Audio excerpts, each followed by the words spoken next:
Hello friends, ମୁଁ ହେଉଛି ରୋଶନ। ଆପଣମାନେ ଶୁଣିଥିବେ ଏବେ ଜିଓ କଲ୍ରୁ ଅନ୍ୟ ନେଟୱାର୍କକୁ କଲ୍ କଲେ ଆଇଏସ୍ସି ଚାର୍ଜ କଟିବ ନାହିଁ। ତ ଏହି ଆଇଏସ୍ସି ଚାର୍ଜ କ'ଣ ପାଇଁ ହେଇଥିଲା ତାହା ଜାଣିବା। ସର୍ବପ୍ରଥମେ ଦେଖିବା ଏସବୁ ନେଟୱାର୍କରେ ନ୍ୟୁଜ୍ ଚ୍ୟାନେଲରେ ସବୁ ଏହି ଆଇଏସ୍ସି ଚାର୍ଜ ବିଷୟରେ କଥା ଚାଲିଛି।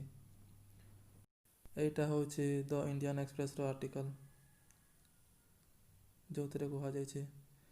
ଏଇଟା ହିନ୍ଦୁସ୍ତାନ ଟାଇମ୍ସରେ କୁହାଯାଇଛି।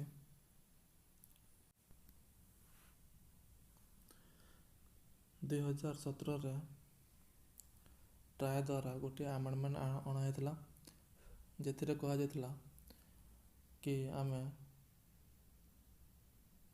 ଯେଉଁ ଆଇୟୁସି ଅଛି ତାହାକୁ ରିଡ୍ୟୁସ୍ କରିବା, ତାହାକୁ 6 ପଇସା ପ୍ରତି ସେକେଣ୍ଡ କରିବା। କାହିଁକିନା ଆଗେ ଆଇୟୁସି ଚାର୍ଜ 12 ପଇସା 15 ପଇସା ଏମିତି ଥିଲା। 2017ରେ ଆମେଣ୍ଡମେଣ୍ଟ ଆଣିବା ଦ୍ୱାରା ଏହାକୁ କମ୍ କରାଯାଇଥିଲା। ଆଉ କୁହାଯାଇଥିଲା କି 2020ରେ ଆଇୟୁସି ଚାର୍ଜକୁ ହଟାଇ ଦିଆଯିବ। ସେଥିପାଇଁ ଜିଓ କ'ଣ କଲା, ଯେଉଁ ଆଇୟୁସି ଚାର୍ଜ ଥିଲା ତାହାକୁ ନିଜେ ପେଡ୍ କରୁଥିଲା।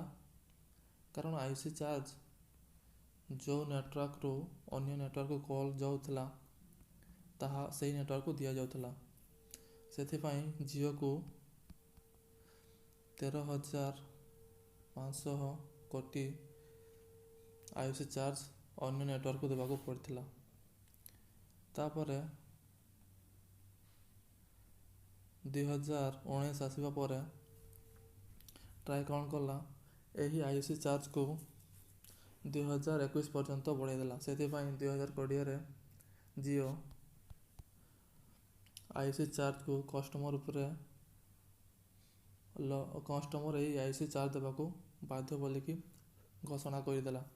ତାପରେ ସମସ୍ତେ ଜିଓର ଯେଉଁ ଗ୍ରାହକ ଥିଲେ ସେମାନେ ଆଇୟୁସି ଚାର୍ଜ ଦେବାକୁ ବାଧ୍ୟ ହେଲେ। ଏବେ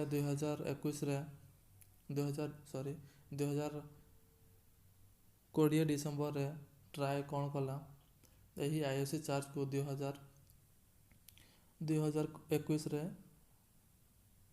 ହଟାଇବା ପାଇଁ ଘୋଷଣା କଲା। ତେଣୁ ଜିଓ ଏବେ କ'ଣ କରୁଛି, ଏହି ଆଇୟୁସି ଚାର୍ଜକୁ ପୁଣି ଥରେ ହଟାଇ ଦେଉଛି। ଏବେ କଷ୍ଟମରମାନଙ୍କୁ ଆଇୟୁସି ଚାର୍ଜ ଦେବାକୁ ପଡ଼ିବ ନାହିଁ। ଜିଓରୁ ଯେଉଁ ନେଟୱାର୍କକୁ ବି କଲ୍ କଲେ ସବୁ ଫ୍ରିରେ କଥା ହେଇପାରିବେ।